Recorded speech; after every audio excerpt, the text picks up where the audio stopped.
오늘은 아가서 2장 1절 2절을 본문으로 해서 사론의 꽃 예수라는 제목으로 하나님 말씀을 살펴보도록 하겠습니다. 먼저 2장 1절입니다. 나는 사론에 수선하여 골짜기에 백합화로다.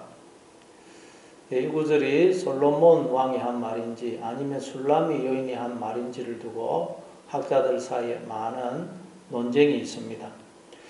그러나 전통적인 견해에 따라서 이 구절을 솔로몬 왕이 한 말로, 즉 하나님이 우리에게 하시는 말로 이해하고 살펴보도록 하겠습니다.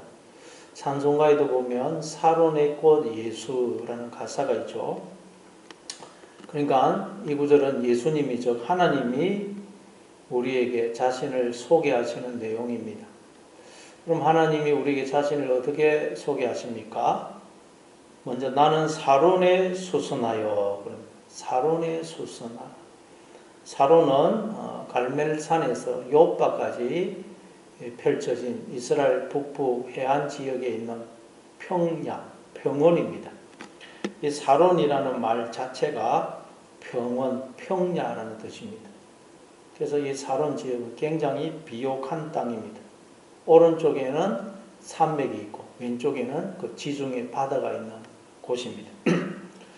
이 사론 평야에 이제 봄이 되면 흐드러지게 꽃들이 핍니다. 근데 그 중에 이제 수수나는 잎은 푸르고 꽃은 아주 붉은 그런 장미가에 속한 꽃이라고 그래요.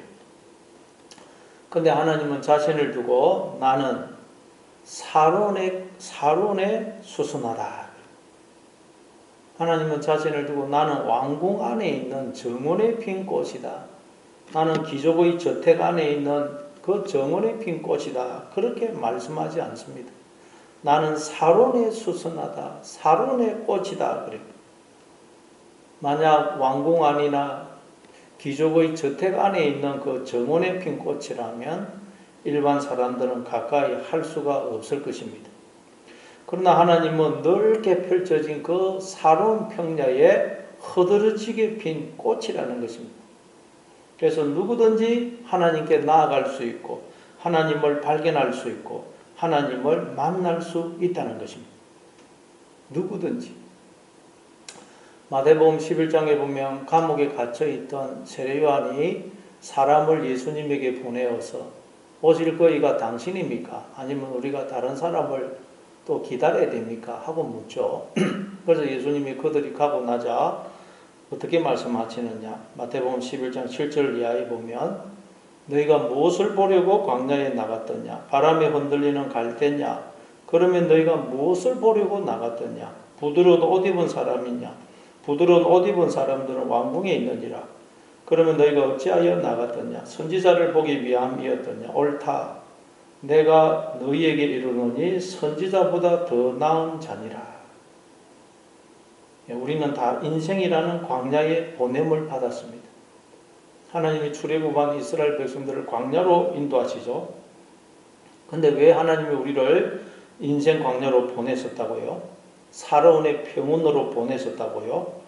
선지자보다 더 나은 자를 보도록 하기 위해서. 이분이 누굽니까? 하나님. 선지자보다 더 나으신 하나님을 우리가 보고 발견하고 만나도록 하기 위해서 우리를 인생 광야, 사론의 평원에 보내셨다는 것입니다. 사도행전 17장 26절 27절에도 보면 인류의 모든 족속을 한 혈통으로 만드사 온 땅에 살게 하시고 그들의 연대를 정하시며 거주의 경계를 한정하셨으니 이는 사람으로 하나님을 더듬어 찾아 발견하게 하려 하심이로되 그는 우리 각 사람에게서 멀리 계시지 아니하도다. 여기서 하나님이 인간들의 연대를 정하시며 거주의 경계를 한정하셨다는 말은 하나님 우리 각자에게 기업 풍깃을 주셔서 우리를 이 세상에 보내어 인생을 살게 하신 것을 말합니다. 그런데 우리 각자에게 기업 풍깃을 주셔서 인생을 살게 하신 목적이 뭐라 그래요? 이는 사람으로 하나님을 더듬어 찾아 발견하게 하려 하심이라고 그래요. 하나님을 찾아라고 발견하라고 우리를 보내셨다는 것. 하나님은 우리 각 사람에게서 멀리 계시지 아니한다고 그래요. 하나님은 우리 가까이 계신다는 것입니다. 하나님은 우리를 품고 계시고 또 우리 안에 계십니다. 영원토록 나와 함께 하십니다. 나를 결코 떠나거나 버리지 않으십니다. 그걸 두고 하나님이 나는 사론에 수순하다 그러시는 것입니다. 사론에 수순하다. 사론 평원에 흐드러지게 피어있는 꽃이라는 것입니다. 그러니 오늘도 내 가까이 계시는 하나님, 아니 영원토록 나와 함께 하시는 임마누엘 되신 하나님을 인생이라는 광야에서, 사론 평원에서, 내가 오늘도 만나는 모든 일, 모든 사건, 모든 사람들을 통해서 발견하시는, 하나님을 발견하시는 하루가 되시기를 바랍니다. 그래서 그 하나님을 보고 느끼고 그 하나님과 동행함으로써 여러분도 여러분 주변의 사람들이 여러분을 통해서 하나님을 발견하게 하는 그런 사론의 수순화가 되시는 그런 여러분 되시기를 바랍니다. 또한 하나님은 자신을 두고 나는 골짜기의 백합화로다 라고 하십니다. 골짜기의 백합화. 이 골짜기가 원문에는 아나킴으로 복수로 써 있습니다. 골짜기들의 백합화. 이스라엘 땅에는 골짜기가 많습니다. 우리가 알고 있는 것만 해도 아골 골짜기, 또 기드론 시내 또는 기드론 골짜기가 있죠. 아골이라는 말이 괴로움, 슬픔이라는 뜻입니다. 그러니까 아골 골짜기는 괴로움의 골짜기, 슬픔의 골짜기. 그리고 기드론 골짜기도 죽음의 골짜기, 해골 골짜기 그런 의미라고 그랬죠. 그러니까 이 골짜기는 우리의 본질을 의미합니다. 우리의 본질은 슬픔의 골짜기, 괴로움의 골짜기, 죽음, 해골의 골짜기입니다. 근데 하나님 그런 슬픔, 괴로움, 죽음, 해골의 골짜기인 우리 안에 생명으로 들어오셔서 하나가 되어 주심으로 우리가 지금 이렇게 생명으로 존재하고 있다는 거죠. 하나님의 생명과 존재에 참여하고 있다는 것입니다. 그걸 두고 나는 골짜기에 백합하다 그러시는 것입니다. 그러니까 하나님이 자신을 우리에게 주신 것입니다. 우리 안에 들어오신 것입니다. 우리의 수준까지 내려오신 것입니다. 영원토록 나와 하나가 되어주신 것입니다. 그래서 종처럼 우리를 섬기시고 당신의 생명을 대속물로 우리에게 영원토록 주고 계십니다. 그래서 우리가 이렇게 생명으로 존재하고 있다는 것입니다. 하나님으로 인해서 우리가 존재하고 있는 것입니다. 그래서 예수님이 제자들의 발밑으로 내려가서 제자들의 발을 씻어주시죠.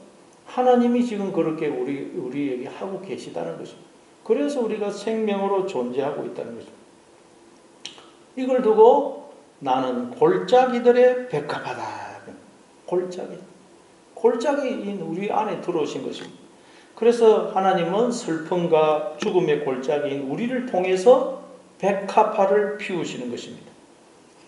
모든 인간은 원래 죽음과 슬픔과 해골의 골짜기인데 하나님이 그 안에 들어오셔서 자신을 주심으로 백합화를 피우는 골짜기가 된 것입니다. 백합화를 피운 골짜기. 그런데 인간들이 마음에서 하나님을 몰아내므로 백합화가 아닌 가시와 은근키가 나는 골짜기가 되어버린 것입니다. 죽음의 골짜기가 되어버린 것입니다. 따라서 우리는 나의 본질은 슬픔, 괴로움, 죽음, 해골의 골짜기다. 근데 하나님이 그런 나에게 생명 안에 내 안에 생명으로 들어와 주심으로 내가 백합화를 피운 골짜기가 된 것이다 하는 것을 기억하고 늘 하나님을 마음에 모시고 또 그 하나님을 드러냄으로써 여러분도 사론의 꽃이 되시고 골짜기에 백합화 같은 존재가 되시기를 바랍니다. 그럼 우리가 여러분 꽃이 되고 백합화가 됩니다. 백합. 우리는 빛이 아닌데 어둠인데 빛이신 하나님을 소유함으로 빛을 소유한 자죠. 빛이 되었죠. 그래서 마태복음 5장 14절에 보면 너희는 세상의 빛이라 그런 것입니다. 마찬가지로 우리는 원래 여러분 죽음의 골짜기, 괴로움의 골짜기, 사망의 골짜기, 해골의 골짜기입니다. 그런데 하나님이 그런 우리 안에 생명으로 들어와 주심으로 우리가 백합화를 피운 골짜기, 즉 골짜기에 백합화가 된 것입니다. 그러니 여러분 오늘도 나와 함께 하시는 하나님과 동행함으로 사론의 수선화가 되시고 골짜기에 백합화가 되어서 아름다움과 향기를 바람으로 여러분 주변의 사람들이 여러분을 통해서 하나님을 발견하게 하시는 그런 하루가 되시기를 바랍니다. 또 2절 보니까 여자들 중에 내 사랑은 가시나무 가운데 백합화 같도다. 이건 솔로몬 왕이 술람의 여인에게 하는 말입니다. 즉 하나님이 우리에게 하시는 말씀입니다. 여자들 중에 내 사랑은 가시나무 가운데 백합화 같다. 여러분 하나님이 우리 한 사람 한 사람을 보실 때 어떻게 보시느냐? 가시나무 가운데 있는 백합화 같다는 것입니다.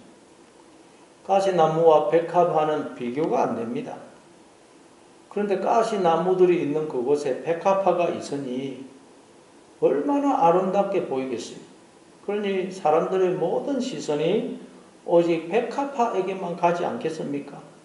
그 백합화를 보면서 야 아름답다 놀랍다 어떻게 가시나무들 사이에 이렇게 백합화가 자랄 수가 있나 감탄을 할 것입니다. 그런데 하나님이 우리를 보실 때 그렇다는 거예요. 어떻게 가시나무들 속에 백합화구나 너는 야 놀랍다 놀랍다. 그러니까 여러분 하나님 눈에는 백합화인 우리만 보인다는 거예요. 다른 거는 다 가시나무이기 때문에 백합화인 우리만 눈에 보인다는 것입니다. 부모가 그렇죠. 많은 아이가 있어도 그 중에서 자기의 자녀만 눈에 보입니다. 하나님이 그러시다는 거예요. 하나님 눈에는 내가 가시나무들 속에 있는 백합화처럼 보인다는 것입니다. 왜 그럴까요?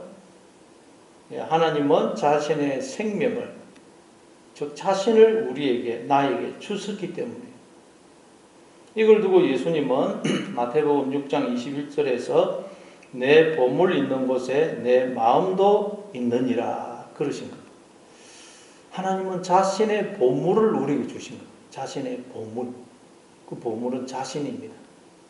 고린도후서 4장 7절에 보면 우리가 이 보배를 질그릇에 가졌으니 이는 심히 큰 능력은 하나님께 있고 우리에게 있지 아니함을 알게 하려 함이라.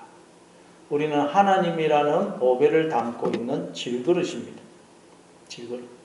이처럼 하나님은 자신이라는 보배를 우리에게 주셨기 때문에 항상 마음이 우리에게 가 있으시다는 것입니다.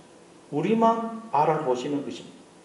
우리를 보실 때 야 너는 가시나무들 가운데 백합화구나 그러신다는 거예요.